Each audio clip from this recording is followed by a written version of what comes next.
Welcome to Contact Has Begun, brought to you by the grace of the World Puja Network, one of the last vestiges of truth concerning benevolent, spiritually and technologically advanced off-world visitors. Some refer to these visitors as our greater family of man or returning ancient ancestors. I am James Gilliland, your host, and our guests also include cutting-edge physicists, authors, teachers, and healers dedicated to the awakening and healing of humanity and the earth. Let the journey begin.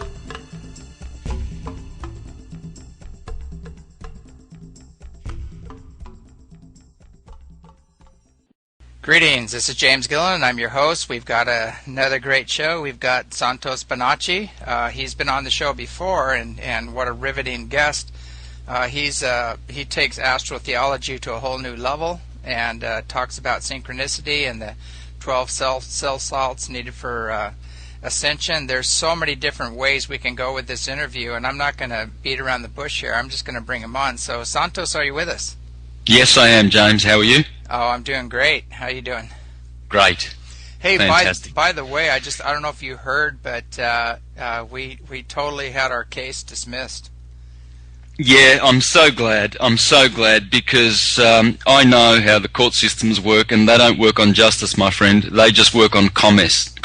Exactly. And if they can't suck some form of tax or some sort of tithing from you, they're not happy. They're vampires. The system's a vampire. Oh yeah. Yeah, we kind of exposed it for what it was, and we just kept going deeper and deeper down the rabbit hole, and after 9 court appearances, finally they just said, we're done, and they said, promise us you won't come back. that we don't have to see you anymore, so I said, no problem, just leave us alone, and it was pretty amazing. Yeah, hey, and while you're on that subject, there's a federal judge who is retired, a beautiful woman. She's 72.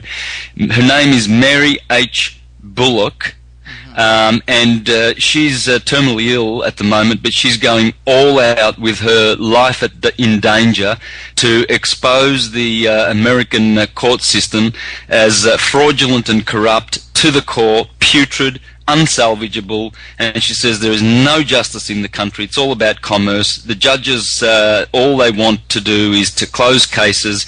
Therefore, they'll send, their buffoon sheriffs around to taser you because you haven't registered your dog or something like that, just so that they can close a case, instill terror into the hearts of the free, just as the Vatican did 500 years ago in the Inquisition. The Inquisition's still on, and it's never stopped.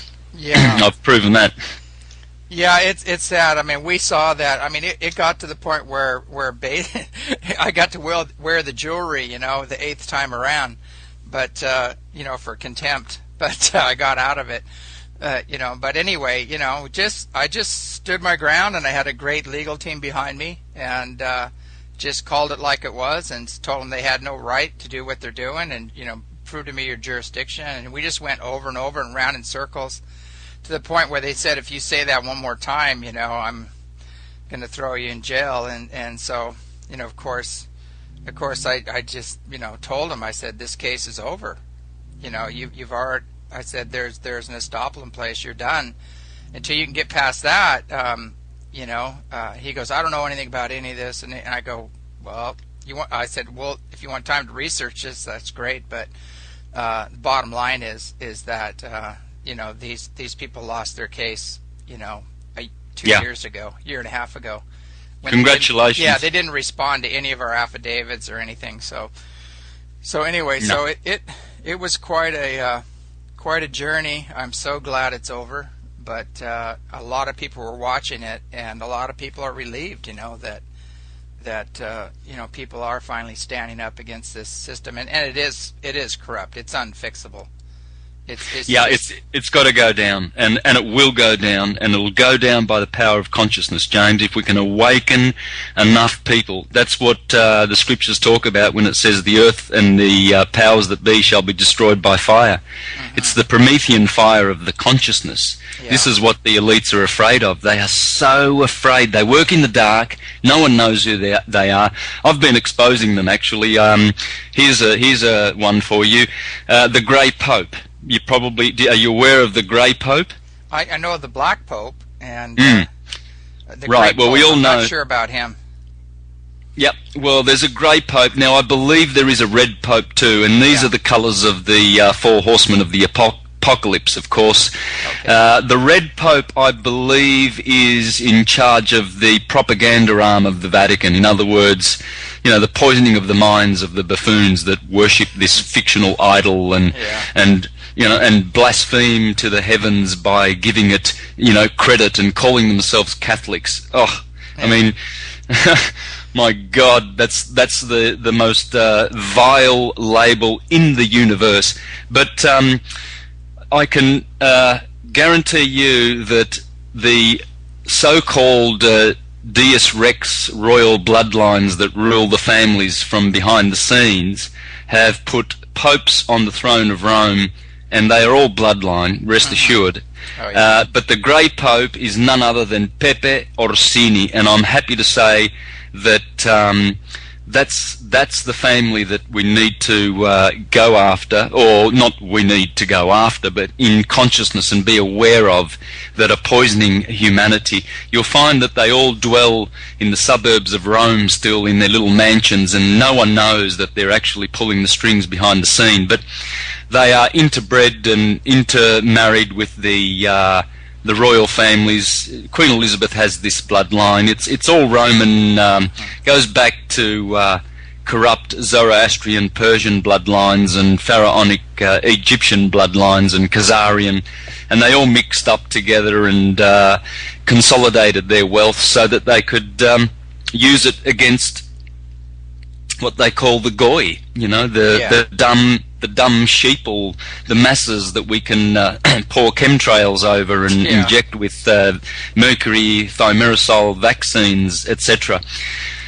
It's quite a bunch there. It's we just got a heavy dosing, I guess, of chemtrails a couple days ago, and boy, this one really hit me. I mean, I went down and coughing all kinds of stuff up and chest pain and everything, and I don't know what was in that last dose, but it's a good one, and I'm sure I've earned it, considering the work I'm doing. They give us a little extra, but you just got to keep going, it's really interesting. I tell you what, I want to run this by you.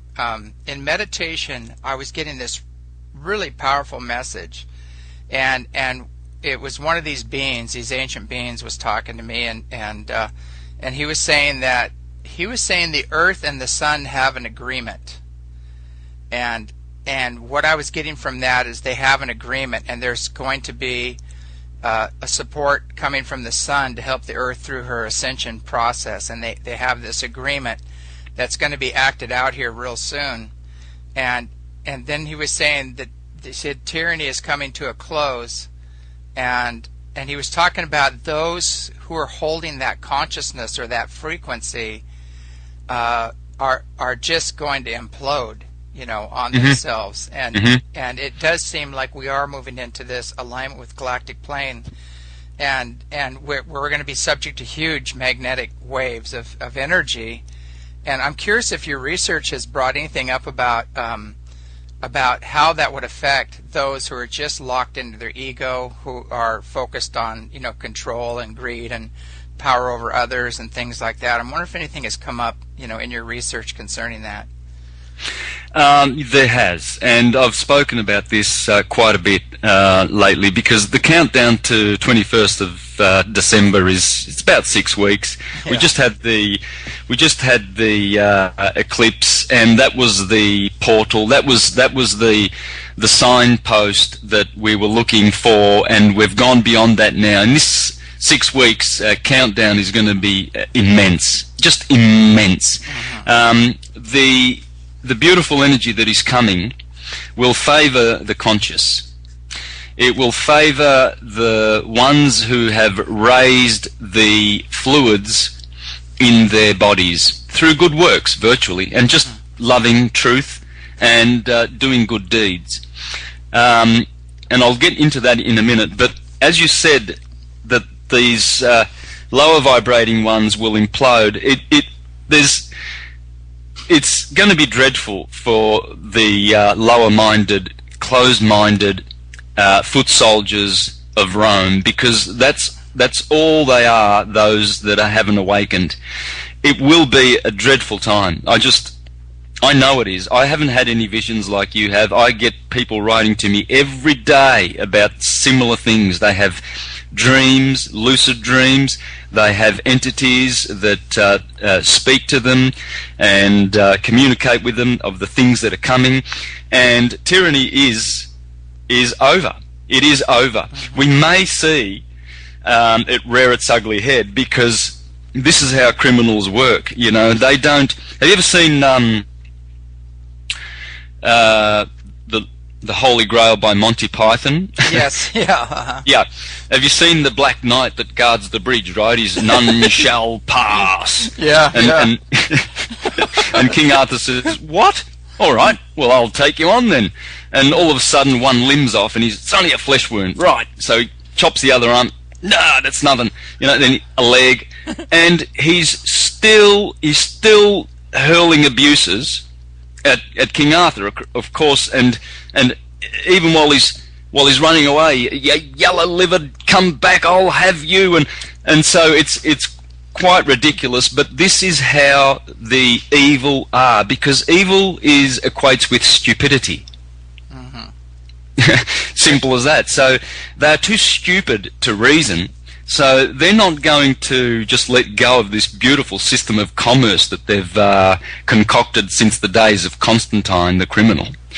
You see, all of this commerce system of indulgences, basically all your warrants and notices and paperwork that you get from courts, these are indulgences. They want money for the Vatican. They are collecting Peter's pence. And it goes back to a certain Pope, Sylvester, who discovered or probably wrote up the donation of Constantine, it's called. It's a document, it's an official document, like a papal bull, whereby they can justify collecting Peter's pence off the sleeping masses. And all of this goes way, way back. I can show how it connects to the Flavian dynasty, the Gilliland dynasty, all the way back to the corrupt Ammon-Ra priesthood 3,500 years ago in Karnak. You can go back that far, you know, wow, for this corrupt family. And this is what the masses are doing. Unbeknownst to them, they are foot soldiers and tax collectors for the Vatican. And the Vatican has seen the writing on the wall, Mene Mene Tekel Parsin, just like Belshazzar saw the writing on the wall when Babylon fell, and it fell in one night. That's why the scriptures say, get out of Babylon the Great if you don't want to share with her in her sins. Now, this is where the confusion lies, because people don't realize what Babylon means. And the word Baba in the Middle Eastern languages, Chaldean, Babylonian, Sumerian, Akkadian, whichever one, it means father, Baba. And in good old Italy, where the Pope is, it's called Papa, P-A-P-A. And it means daddy. Yeah. And it means patriarchy, hierarchy, control. And that's what Babylon really means. That's the true meaning of Babylon. It also means confusion, but it has to do with the pyramidal patriarchal system, whereby just the few elite at the top can rule the bottom, and they've pulled it off very, very efficiently, but they've seen the writing on the wall, and it's now time for us to seize the day. We just need to just expose as much as we can, because they can't bear the light. They're vampires. You know, going back to what you're saying about the stupidity of these people, I've never seen some. They're just so arrogant and so unconscious. It's unbelievable. But they actually think they're on top of the world and above everybody else. But I look at what they're doing, and I just said, when you destroy the very platform for life upon which you live, just because your lust for power and wealth and greed, and you're poisoning the planet, all this nuclear waste and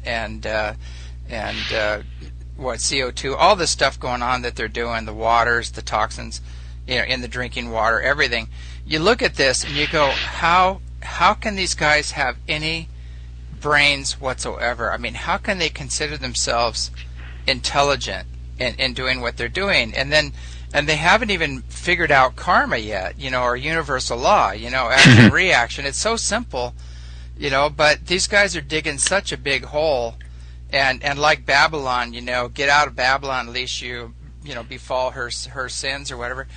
I always tell people it's the same thing with these major corporations. If you work for them and you're serving the beast and you're a willing participant, you're also going to be a participant in the karmic reaction or the fall of the beast. And people just look at me like, well, I have a family to feed, or well. And I said, well, you're building military weapons, right? And they said, yeah. And I said, well, what about the other families that you're destroying, to feed your family? You don't think there's going to be some kind of a consequence there, And they go, oh no, no, this is we're defending America, And I just go, oh my God, where do you start with these people? Yeah, and what's America? A fiction. Yeah. It's just a fiction.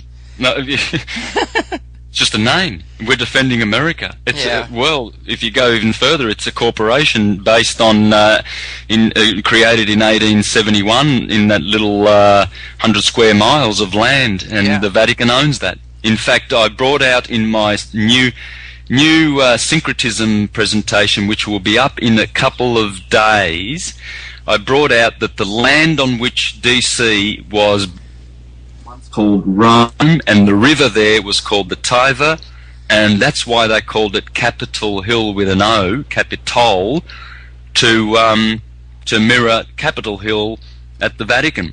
It's just Vatican property. Wow. Yeah, I've never traced it back that far. I knew that it was definitely a corporation, and that we're all indentured servants, with our capital lettered names. We're just part of that corporation, and to be basically sold and sheared like sheep, But I think a lot of people, it's amazing how many people are figuring this out now and realizing that that you have no business with this corporation, and you don't have to have business with this corporation when you understand who they are. Yeah, they're waking up in their droves, and it's about time. We know the scriptures have said that the dead shall rise. It's just that the churchgoers have gone around misrepresenting the scriptures because they're brainless and mind-controlled. But what that means is that until you go from your lower mind, which is the cerebellum, into the cerebrum, you're dead. You're considered dead because because the cerebrum needs to be. The higher mind is Aries. Aries is in the top of the head, and then all the other signs of the zodiac. The one after Aries is Taurus, which is the cerebellum, and they are both the two signs in the head. Now, bellum in Latin means war, bellicose, etc. And so, when you are in that lower mind, you are which is also closely related to the left brain. Very masculine, very just analytical, and it's based on logic and reason. Whereas the right brain has the intuition. It's the feminine side, the hermetic side.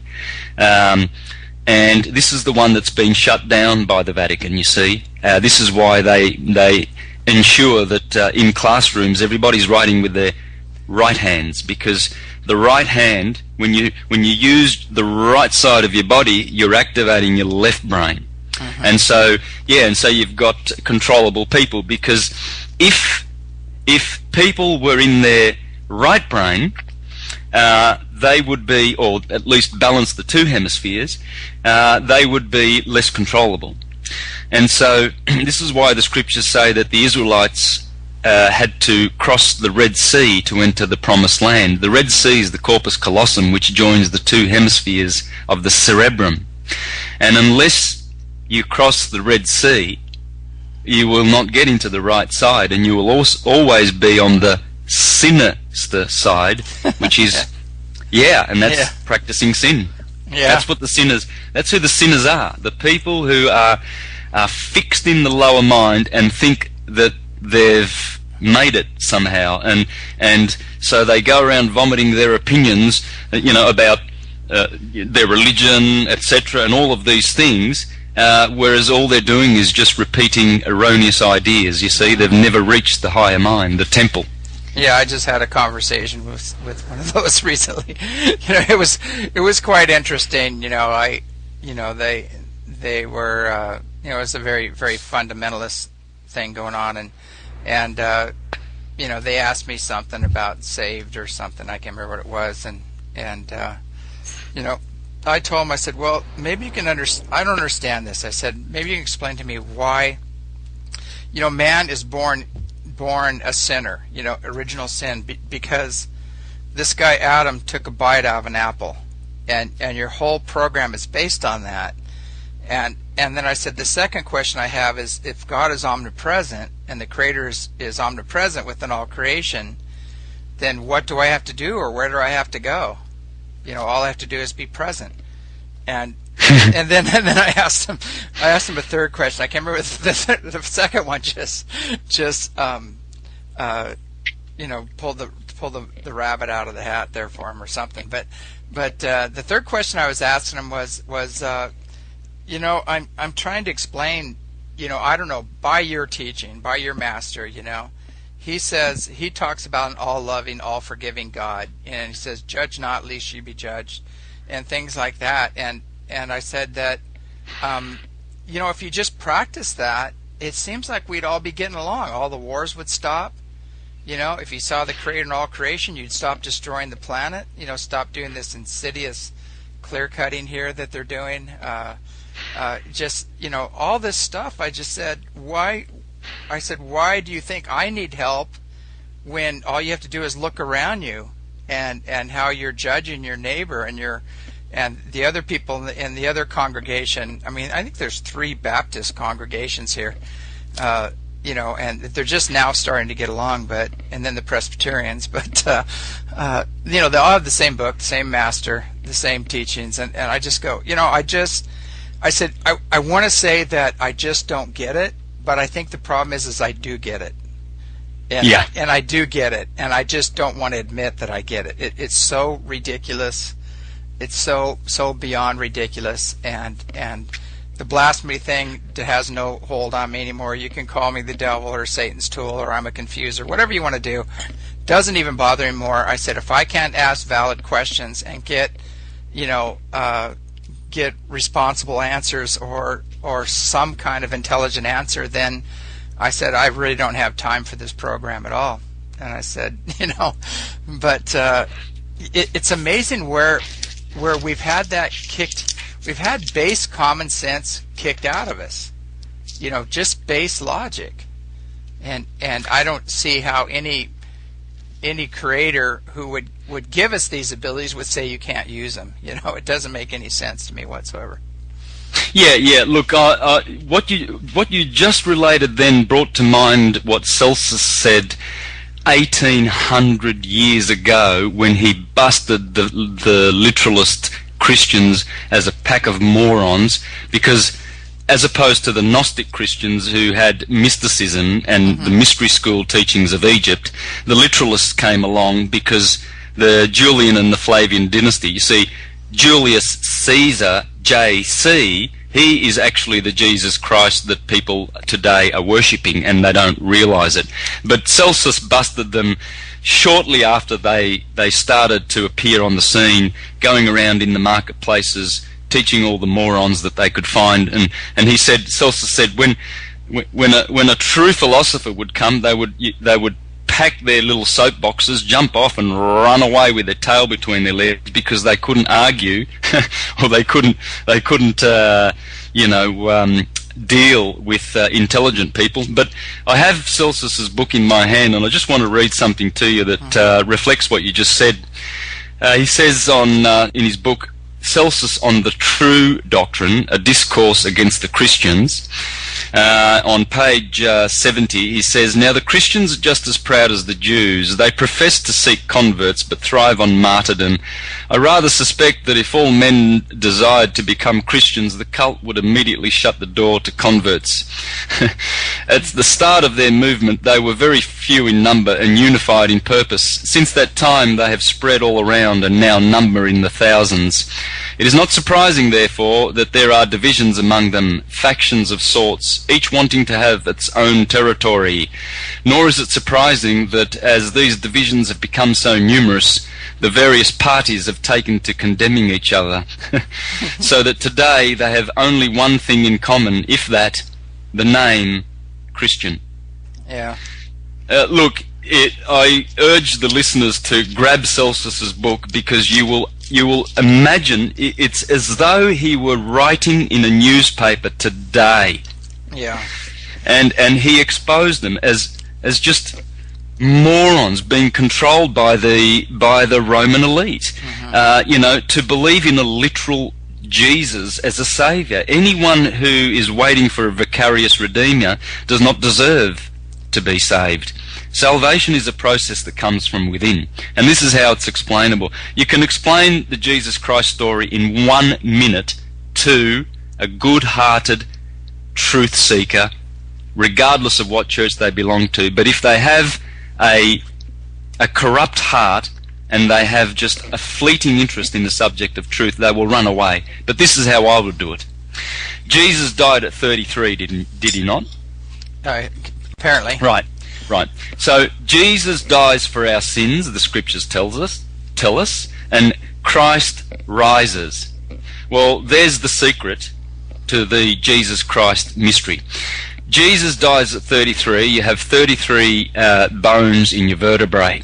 When Jesus is born, that's the psychophysical seed that is placed in your solar plexus, along your spine. Of course, you would know there are 7 chakras. The solar plexus is the third from the bottom, and it corresponds with Virgo. Now, just quickly, I'll go from Aries at the top of the head to Pisces at the feet. Aries is the cerebrum, the top of the head. Taurus is the cerebellum, the bottom of the head and the neck. Gemini are your 2 arms and your 2 lungs. Cancer is your chest. Leo is the heart. Virgo is the belly. Libra, the scales are the 2 kidneys in the middle of your body. Below that is Scorpio, the generative area. Below that is Sagittarius, the hips. That's why they call them hips. Hippo. Then you come to your knees. That's Capricorn. Kneecaps, Capricorn. You come to your shins. That's Aquarius. And then the 2 feet are the 2 Pisces, which are your 2 feet. In Latin, feet begin with P, and so does fish, Pisces. Same word.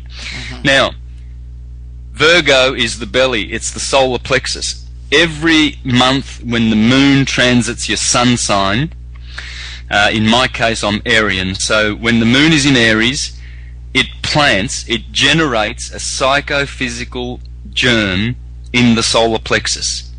Now, if that seed is looked after, and I don't overdrink, overeat, oversex, get angry, get involved in the lustful passions, this seed will grow, and it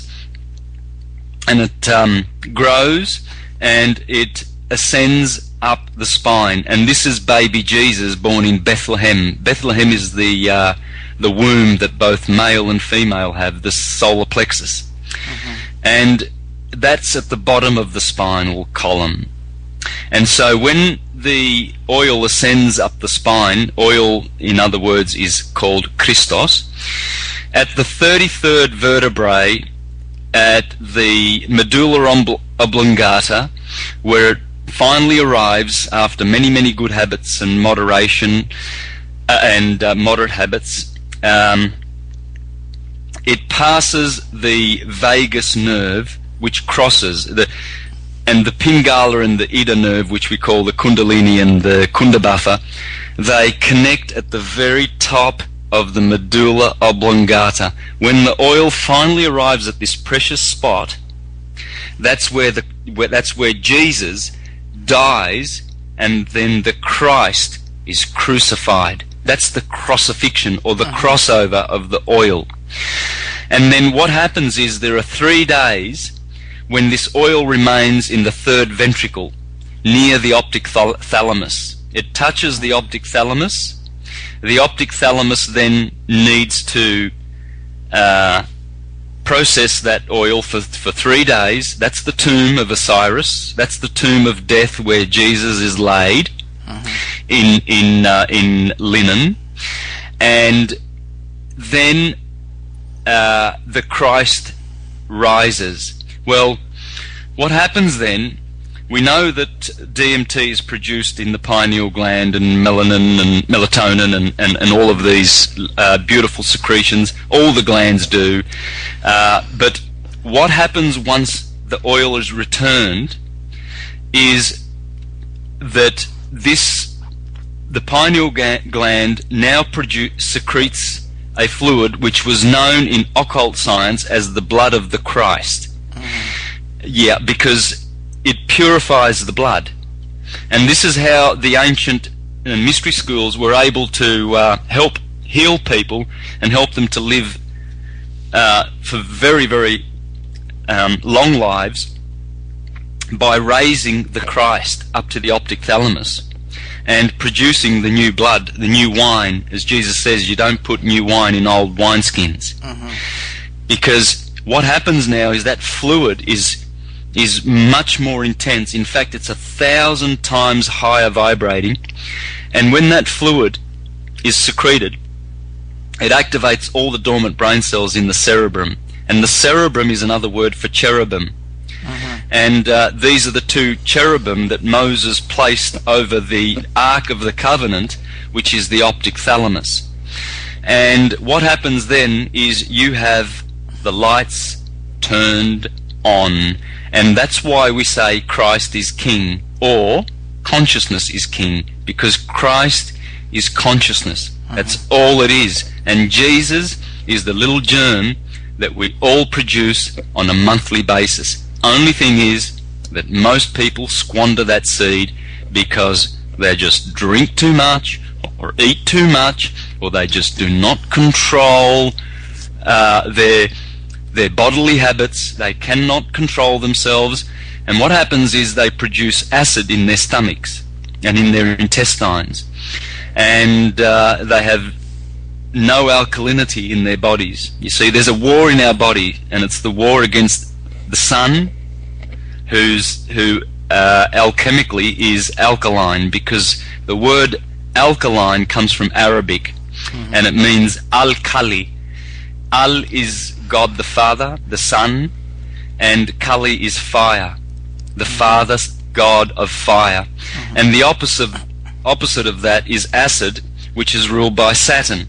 And if you know your astrology, you will know that all acid, in fact, I'll do this right now. I have a book which is 1,000 years old in my hands by Al-Biruni, one of the greatest Islamic astrologers, because Islam made astrology official, as it should be. They had the courage to do that 1,000 years ago, but then they went back on their word. Of course, now they like Christianity, they go against the mother of all sciences of astrology. But this is what Al-Biruni said. Saturn is extremely acid, offensively acid. And then he went on to describe Jupiter is sweet, Mars is bitter, the Sun is pungent. See, we have 7 tastes, according to Ayurvedic medicine. because the Easterners, they know this. The Chinese know this. They know that in Chinese medicine, they know that the planet Saturn causes acidity in the body. And to alkalize the body, they will give you their herbs, which are alkaline in nature, you see. So they balance the body because they know how important to keep the temple of Solomon, which is your body, soul of man, to keep it clean and alkaline. Because acid is what brings on death, early death. And you see people with cancer and arthritis and rheumatism. All of these diseases, there's only one disease in the universe, and that is the compromising of the mucous membrane. And you can only do that with acid. Acid is killing people, and we have a gazillion names for all the diseases, which are only one. Yeah. I work with biophysicists, and one guy with like 9 degrees, crazy. But he was talking about that, and he was talking about Otto Warburg in 1927 actually brought us the cure for cancer.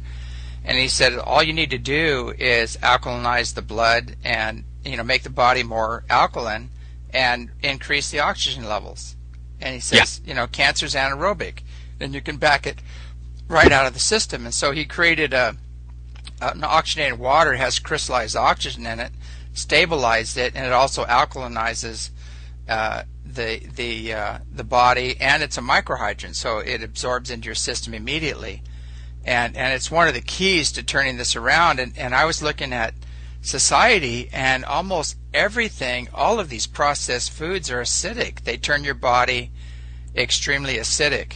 And I know there has to be a reason behind that. But I was looking at this on a bigger level now. Saturn, a lot of the Illuminati actually don't they kind of worship Saturn, and they seem to worship and want this acidic program to happen here.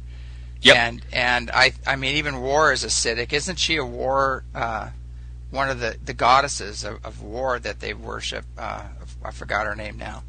Nike. Yeah. But it's amazing. You look at this whole program, you go, God, this is like, when you get down to the research on this, which you've done a marvelous job on, it all comes together, and you just have this big light go on. You go, ba-ching, it's like, wow, like there is a mass effort to dumb us down, make us acidic, shorten the lifespan. The huge movement behind it, and it's so big. I don't think there's no way it could have just come together accidentally. No.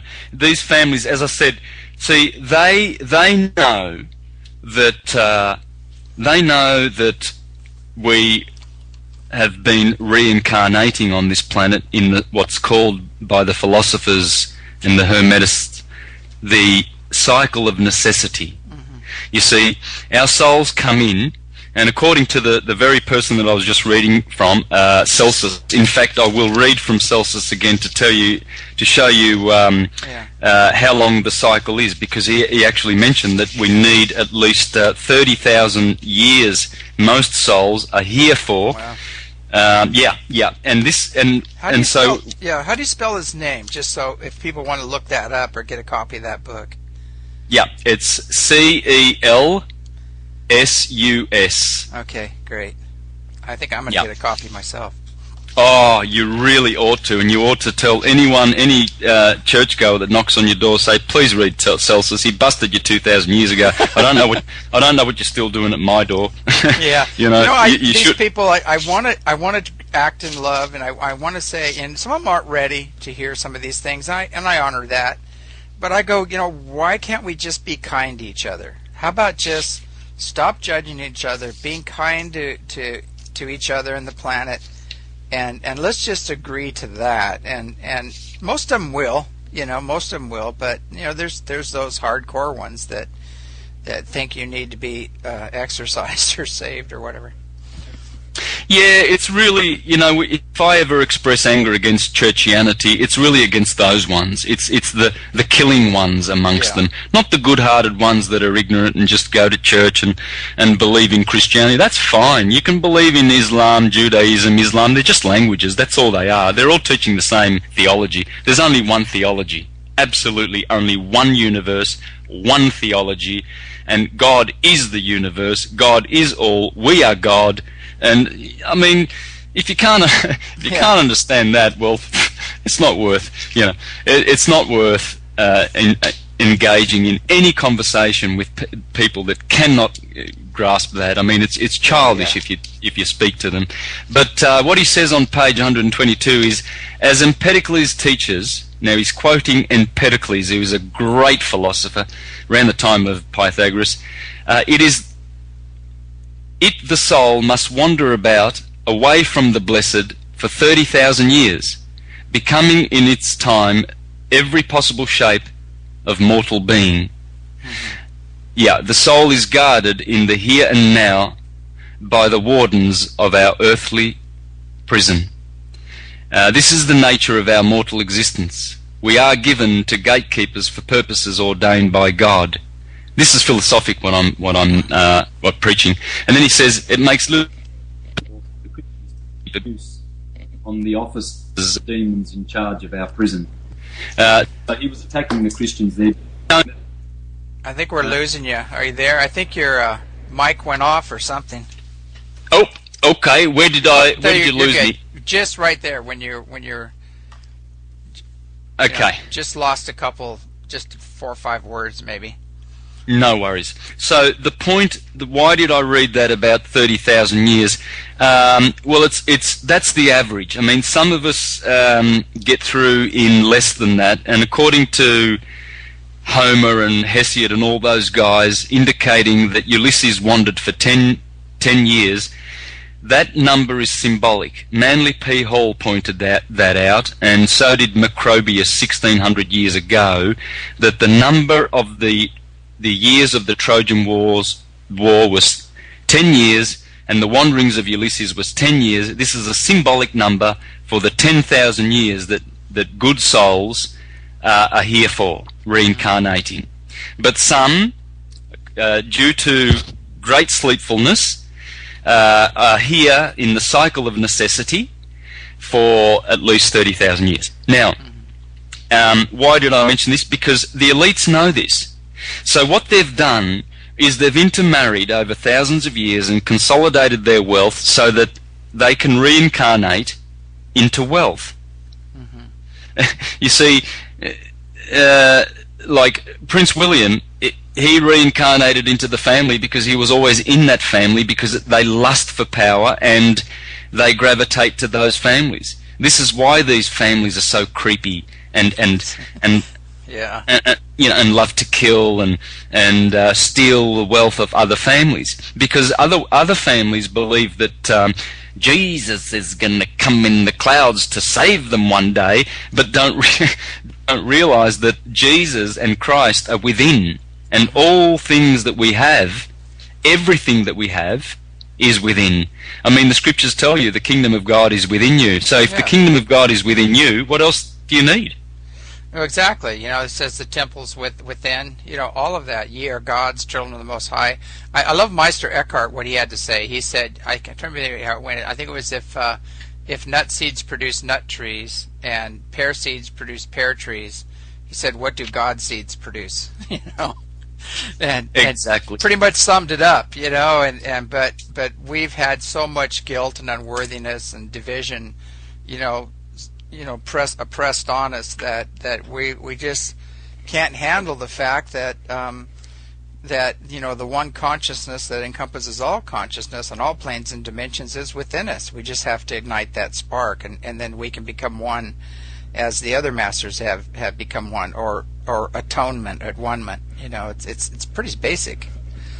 At one-ment, exactly. Yeah, it is basic. It's pretty basic, but look, there's 2 areas that you can look at for the reasons for this condition that we're suffering in. The controllers, number 1, That's a major reason. The controllers have taken advantage of the second reason, which is the cycle of necessity that we're in.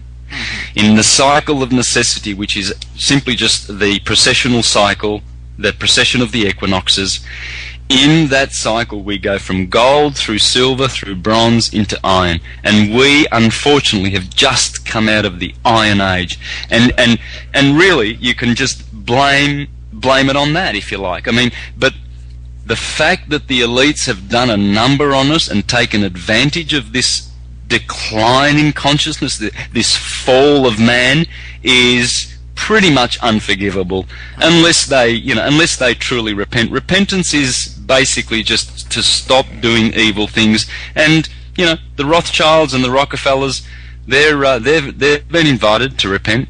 Let's see what happens. They don't have to trash the earth. Yeah. They don't have to rape our beautiful mother. They don't. It's not required. So they can stop doing it if they so choose to do so. Yeah, it's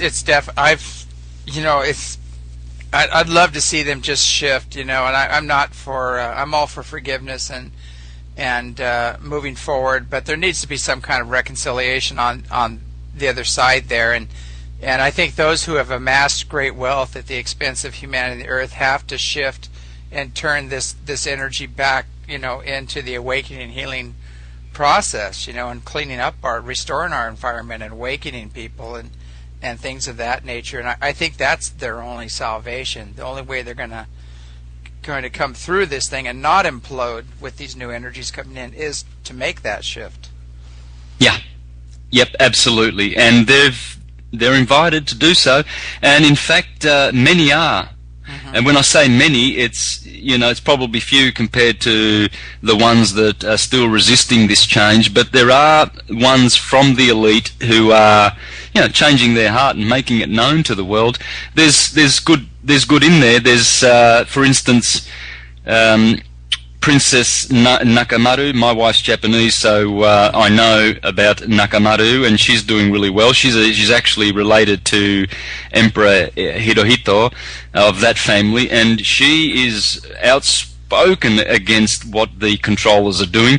There's also an Italian called Leo Zagami, who I've seen quite a bit of his work. He's a very strange man, but he's of the elite, and he's speaking out against the New World Order and the controllers, and showing how corrupt they've become, and how it's time now to clean up this mess. And so quite a few of them. There was a Rockefeller who was killed here in Australia a couple of years ago. You may have heard of that. I did, yeah. Yeah. And so who knows why? I mean, he may have been wanting to come out. The moment they try and come out is the moment they get whacked. This is why they also are afraid to come out of their mind control. It's a cruel system.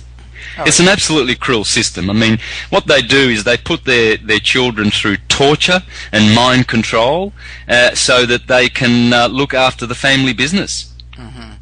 Yeah, I've heard quite a few horror stories about that. I know recently that I got an email about, I guess they have this $43 trillion lawsuit, and it has some pretty high profile people in it. And all of a sudden, the guy that aired it, I guess the CBS executive that aired this lawsuit, ended up with 2 of his daughters killed, and the babysitter supposedly slashing her own throat. Cutting herself all the way to the core, which is hard to do to yourself, but it's obvious that was a message, saying, hey, you're going to have consequences if you go public with this. But it just seems no matter what, it's popping out everywhere, and people are fed up with it, and I think the more heinous things they do to people, the more the truth is going to come forward. To kill 2 innocent little girls to shut this guy up is beyond. That's just pure evil. It is pure evil. Of course it is. There's no other way to describe it, because here we are describing things in the dualistic world, and it is, of course, up in the higher realms. it doesn't exist, but here it does. Yeah. So we have to talk about it in these terms, and realistically, people who choose to polarize their energies to the evil side are labeled as evil. And what happens is, in so doing, they so do damage to the atoms that make up their soul, because you see, the atoms that make up the body are wrapped around the atoms that make up the soul, and this is what the soul is all about. The soul is something that needs to be nurtured, otherwise you can actually lose it. It becomes like a very, very thin, a thin body, and it can start to lose its identity. And this is why the elites are into child sacrificing and drinking the blood after they've tortured them, because of the fluids and that come from the glands, and all the oils, the Christ oils of the babies that they sacrificed. You see, you hear about this quite a lot. Yeah. And the reason being is because their souls are really, really diminishing. I mean, they have aligned themselves to the left, you know, to the sinister, and to what we call evil here. They've aligned themselves to that, polarized themselves so much that their souls are really, really thinning out, and they need to put soul into them. So this is why they eat them. This is the only reason why, to fatten their own souls. But it's only like a Band-Aid fix.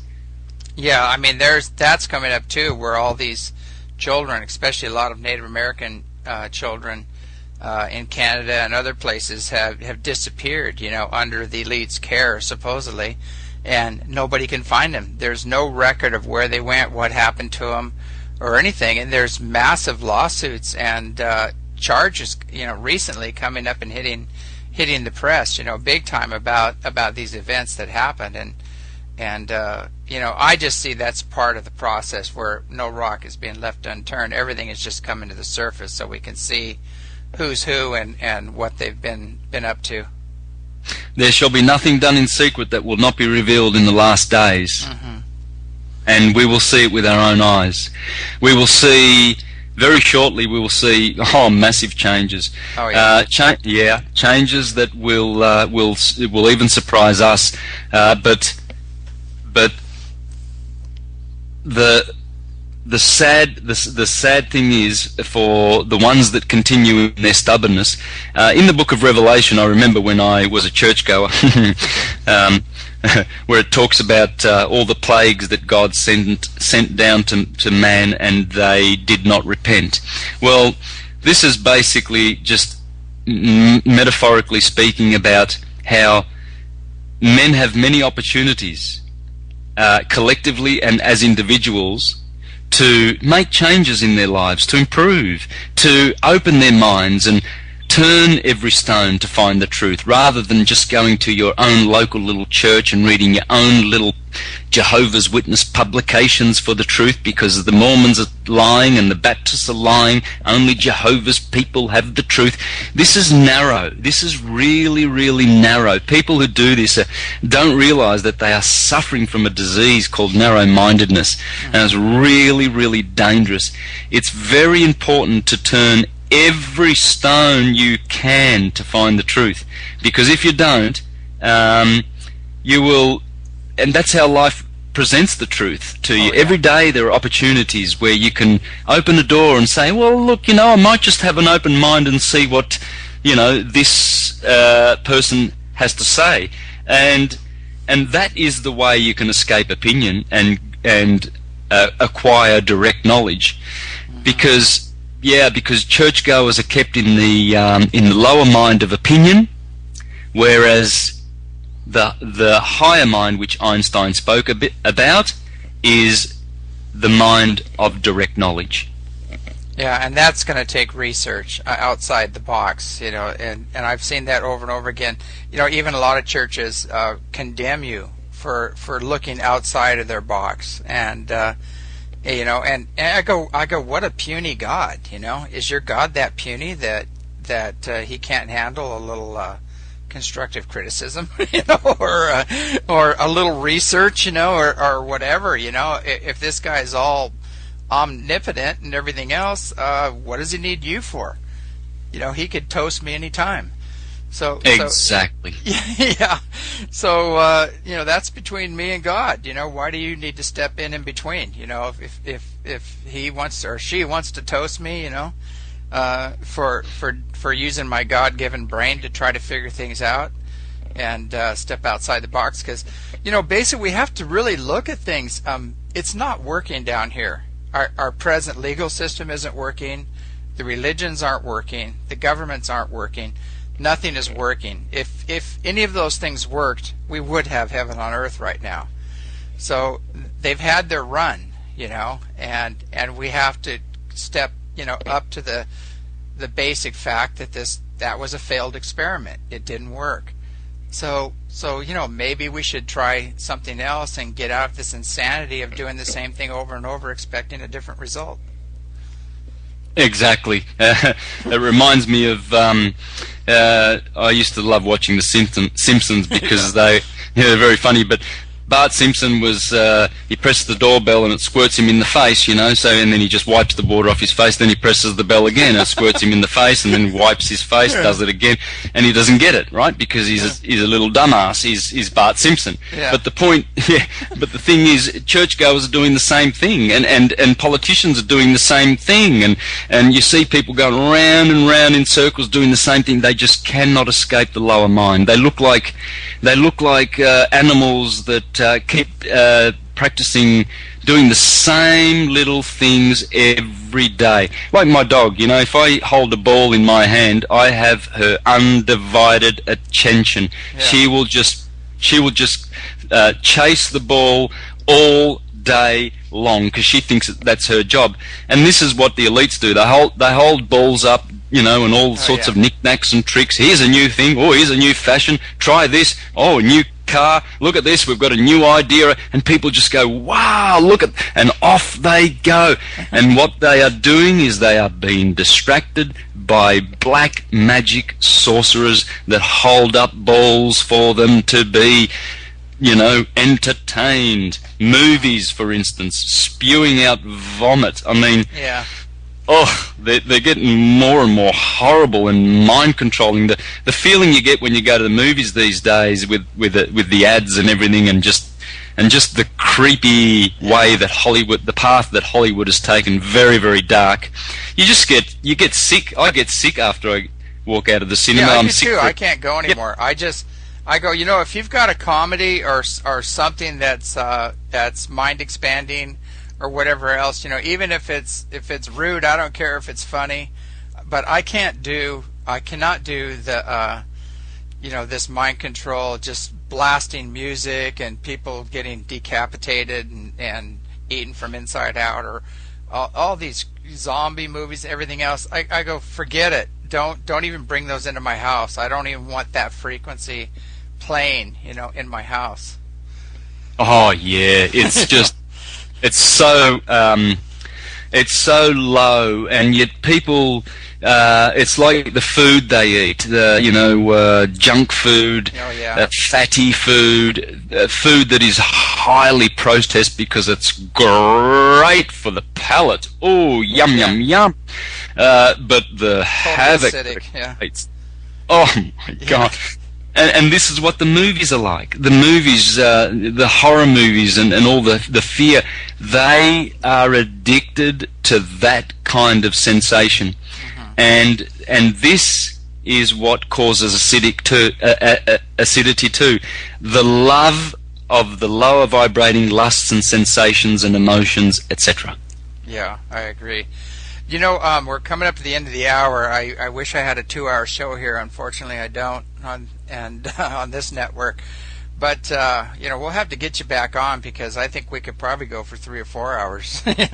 Anytime, James. Anytime. But what is the best way for people to get in contact with you and find out more about your work?